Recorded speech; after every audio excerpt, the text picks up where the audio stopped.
তোমাদেরকে আমি রব্বুল আলামিন মৃত্যু নির্ধারিত করেছি এবং কিয়ামতের মাঠ যেদিন শুরু হবে ওই মুসিবতের দিনে আমি রব্বুল আলামিন আবার তোমাদেরকে আমার সামনে হাজির করতে পারবো। আমি রব্বুল আলামিন তোমাদের স্থলে তোমরা যদি আমি আল্লাহকে আমাকে অস্বীকার করো, জান্নাত জাহান্নাম অস্বীকার করো, আমার নবী রাসূলদেরকে অস্বীকার করো, আমি তোমাদের মতো আরেক জাতি আমি বানাতে তোমাদের সামনে আনতে আমি রব্বুল আলামিন সক্ষম। আসলে সক্ষম কিনা?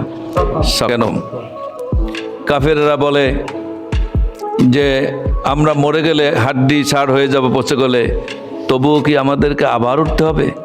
এবং আমাদের পূর্ববর্তী যারা চলে গেছে তাদেরকে কি আবার উঠতে হবে?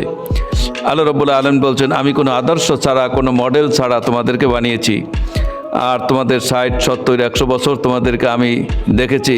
আমি রব্বুল আলামিন এরপর তোমাদেরকে কি আবার উঠাতে পারবো না? নিশ্চয়ই আমি তোমাদেরকে আবার উঠাতে সক্ষম।